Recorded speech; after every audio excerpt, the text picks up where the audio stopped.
Every one of these came from the same humble act, repeated millions of times.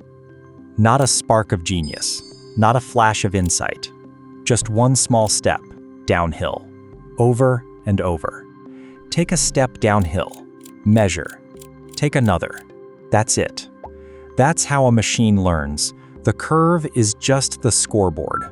This, the mountain, is where the walking actually happens. And almost every question worth asking is about the terrain and about the size of the step. But here's the one nobody says out loud, because it sounds too simple to matter. How big should each step be? Should that length stay fixed for the whole journey, or change as you go? And should you even trust a big step at the very start, before the fog lifts and you know what you're standing on? Get it wrong in one direction, and the model crawls for weeks. Get it wrong in the other, and it detonates. Too small, and you wait forever. Too large, and the loss climbs to infinity in a handful of steps. And there's a twist I want you to hold on to. For decades, this field was terrified of one particular trap in that terrain. Then, in 2014, a group of researchers showed that the trap everyone had feared almost isn't there. The real enemy was something else. Something hiding in plain sight, the art of sizing that stride, and changing it as you descend, is called learning rate scheduling. And the story starts in 1951, in a problem that had nothing to do with artificial intelligence at all. The idea of walking against the slope to find the bottom is old. Back in 1847, the mathematician Augustin-Louis Cauchy wrote it down. Look at the slope, step the opposite way, repeat. But he left one question wide open. How far do you step each time? He never said. For 100 years, nobody really had to. Our story, the story of the step itself, really begins in 1951 with two statisticians named Robbins and Monro. They were solving a completely different problem. How do you home in on a target when every measurement you take is corrupted by noise? And they found a rule for the step size that, 70 years later, quietly governs all of modern AI. The rule is this. To be guaranteed to reach the bottom under noise, your step size has to do two things at once. Big enough to get anywhere. The steps must never shrink so fast that you stall before you reach the bottom, but small enough, eventually, to stand still. The steps do have to shrink over time, or the noise keeps flinging you around forever. Big enough to travel, small enough to settle. That single pair of rules is the ancestor of every learning rate schedule we'll build today. Then the idea went to sleep. When neural networks fell out of favor in the 90s, the question of step size dozed off with them. It woke up around 2012 when deep networks took off, and people discovered the learning rate was the single most sensitive knob they had. Warmup appeared in the ResNet paper in 2015 and got pinned down as a formula in the Transformer paper. Attention is all you need in 2017. Now, before we understand why the stride has to change, let's lock down what a stride even is. And this part you already know.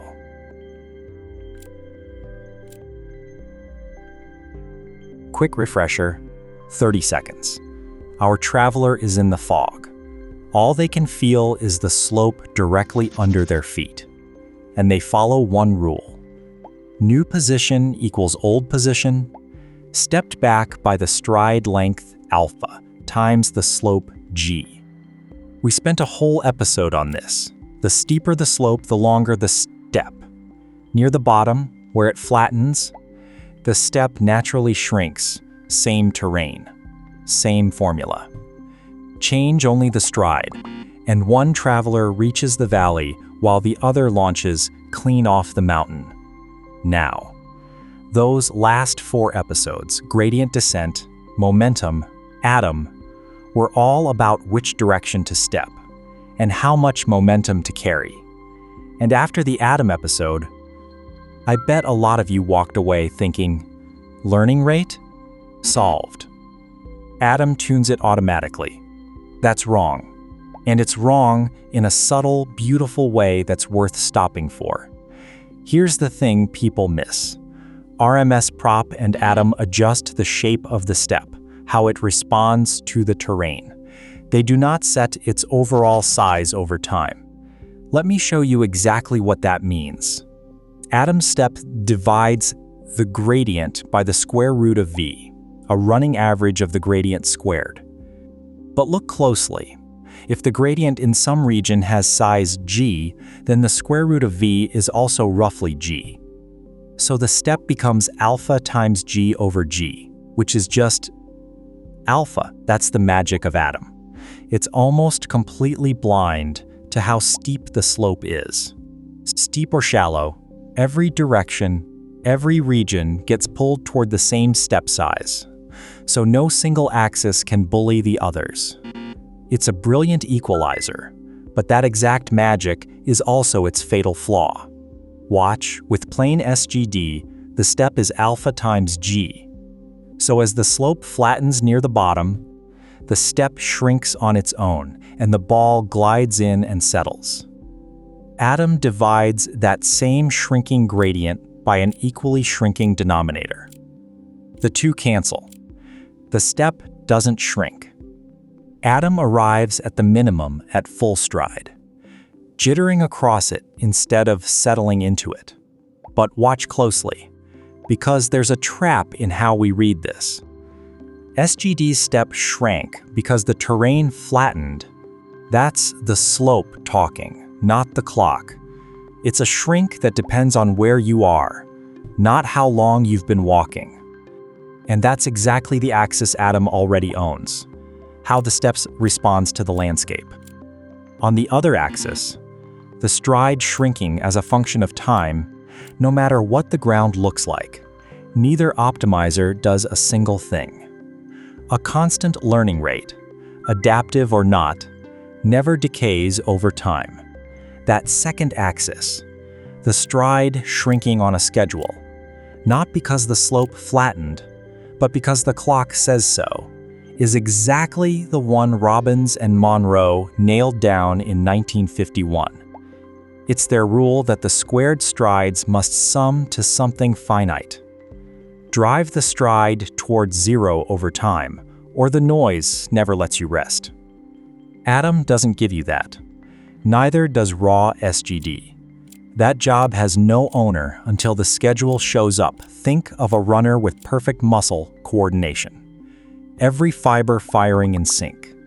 That's Aadam. But that coordination doesn't tell them the race is almost over. Knowing to slow down as the finish approaches, that's a completely different job.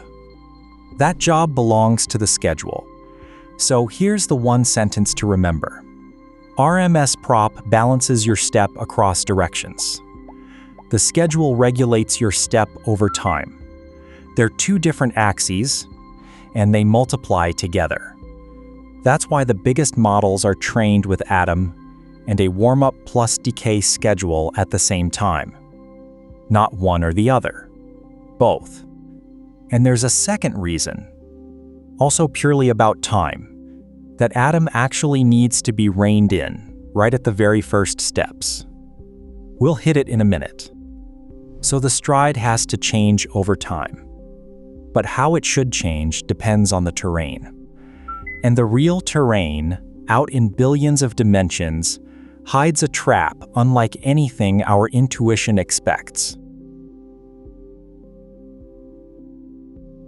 One bridge sentence, and then we go somewhere weird. That formula, theta steps back by alpha times g, doesn't change at all when we go to billions of dimensions. Theta and g just become enormous vectors. But one thing changes in kind.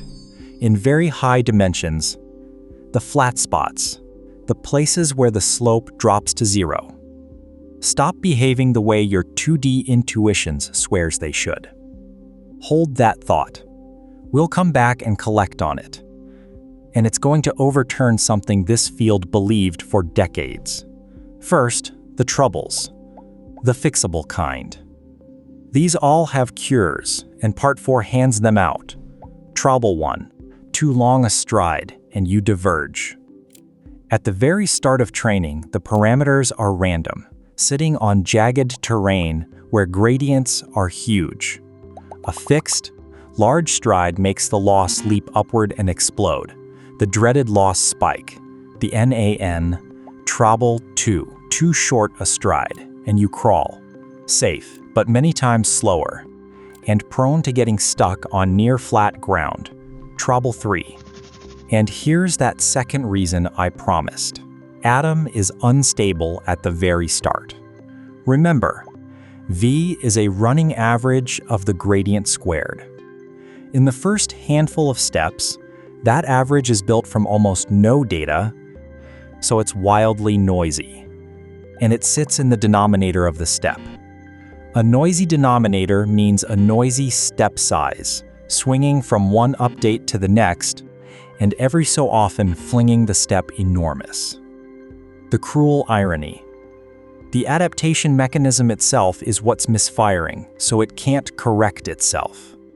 Something external, a global factor laid on top, has to hold the step down through those early updates. That's exactly what Warmup does. And it's why the Aadam paper traced the whole problem to precisely this point in 2019. Trouble 4. One stride can't be both fast and precise. Early on, you want long steps to explore. Near the end, you want short steps to fine-tune. A single fixed alpha can't be both. That's the deep reason the stride must change over time. And the fifth, the deepest, isn't a trouble with your stride at all. It's the shape of the world you're walking in. The real enemy is not what everyone feared.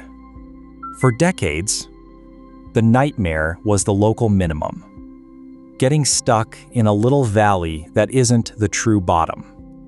But in 2014, Dauphin and colleagues showed that in very high dimensions, bad local minima are almost extinct.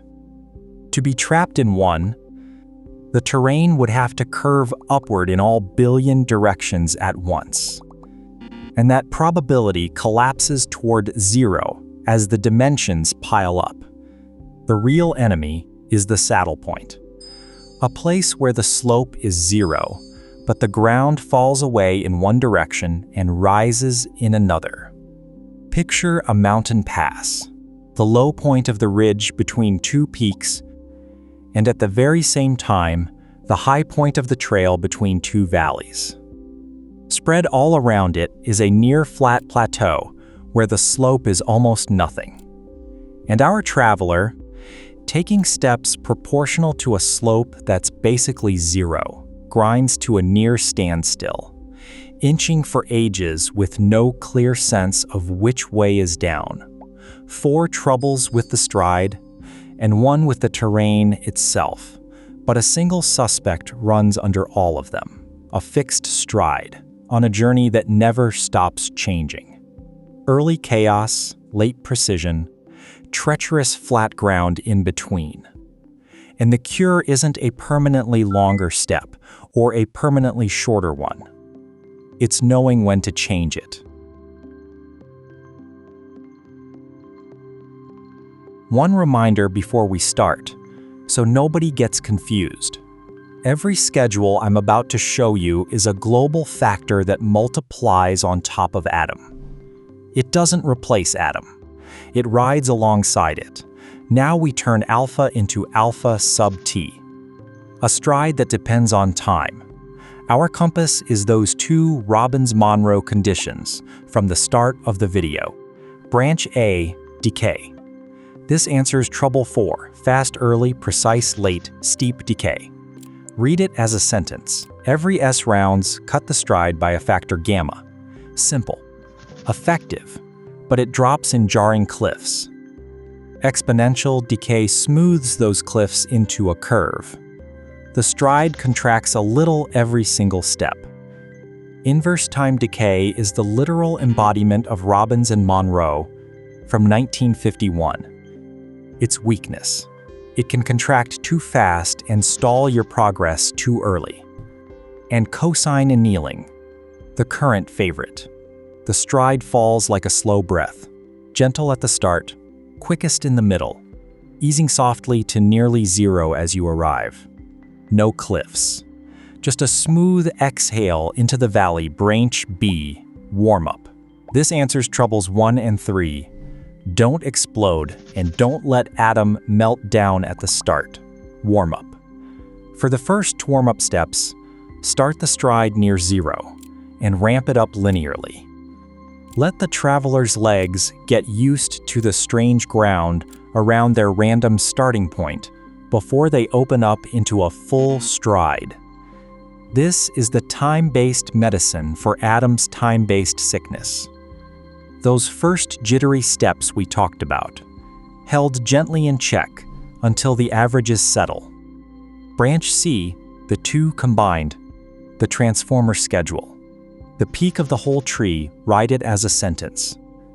That d to the minus 1/2 out front is just a fixed scale tied to the model's width. Ignore it and watch the shape. For the first T warm-up steps, the second term inside the min is smaller, so the stride rises linearly. That's warm-up. After that, the first term takes over, and the stride falls off like 1 over the square root of t. That's decay. And the crossover between rising and falling lands exactly at t equals t warm-up. One formula, the whole arc. Up, then down, branch D, warm restarts and cycles. This answers a different need. Escaping a bad basin and exploring more of the map. Warm restarts. SGDR. 2016. Periodically reset the stride back up to a high value. Then let it cosine decay again. The traveler steps back, takes a running start, and leaps into a neighboring valley to see if it's deeper. And the one cycle policy, from Leslie Smith in work from 2015 onward, rides the stride up to a peak and back down, sometimes producing training so fast it earned its own name. Superconvergence Bridge E. A callback, 2 sentences, to that gem from part 3. And I'm not going to re-explain the mechanism, the SGD episode already did. Remember the noise in the gradient from mini batches back in the SGD episode. The thing that looked like a flaw? This is where it pays you back. Right at the saddle point, where the slope is 0, that noise nudges the ball off the ridge and helps it find the way down. Which is exactly why the stride should not shrink to 0 too early. Shrink too soon, and you're stuck up there forever. And I want to be clear, that warm-up plus cosine curve you just watched grow is not a toy. It is literally how GPT-3 was trained. A short linear warm-up over the first few 100 million tokens. Then cosine decay down to about 10% of the peak, with gradient clipping to shut down trouble 1, running across thousands of GPUs for weeks. Mid-training loss spikes have forced engineers to rewind to an old checkpoint and lower the learning rate to get past them. One mistimed stride can burn millions of dollars of electricity. We've patched all 4 fixable troubles. But now, the most honest part of the video, there are limits that aren't bugs to fix at all. We just patched a lot of holes. But some limits aren't holes. They're the fixed price of the whole enterprise.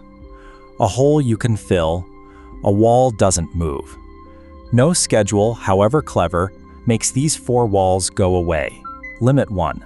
No map, so no provably best schedule. The fog is inherent.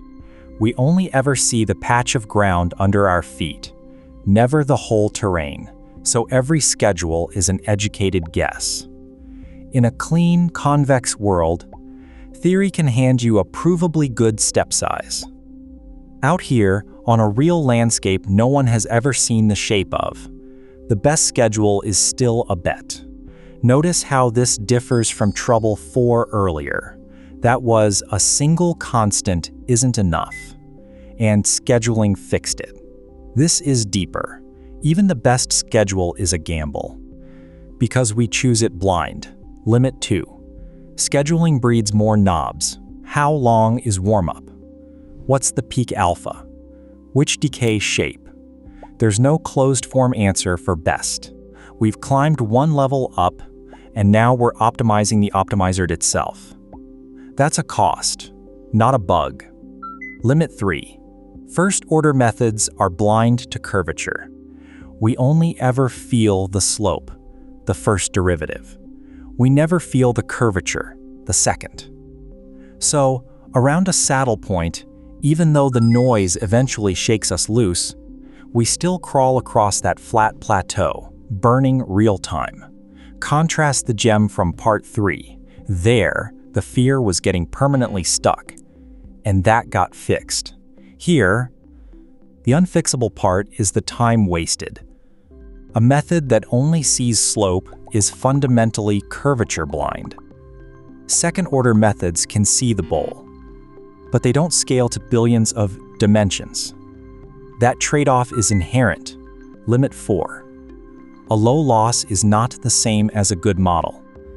Even if you reach the perfect bottom of the training loss, that's no guarantee the model generalizes. The debate over flat versus sharp minima is still unsettled. Researchers have gone back and forth for years, and it turns out sharp minima can sometimes generalize just fine. The link between the geometry of this landscape and how a model behaves in the real world is an open question for the entire field. Not a bug we forgot to fix, the edge of what anyone knows. So, learning rate scheduling doesn't win because it solves the terrain. Nobody solves the terrain. It wins because it's the smartest way anyone has found to walk while blind. Here's the whole thing in one sentence.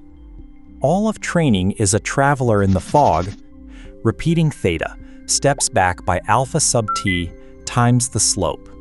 And all the magic is in how we schedule that stride, across terrain we never fully see. And that closes the series. Gradient descent gave our traveler a direction. Which way is downhill? SGD let them keep moving on, messy, partial information, one noisy handful of the terrain at a time. Momentum gave them inertia, so they roll through the flat, dead stretches. Aadam tuned the step per parameter, a separate dial for every direction, across space. And today, the last piece, tuning the step over time, on a map that stays hidden. Our traveler is finally fully equipped. There's an honest paradox in all of it.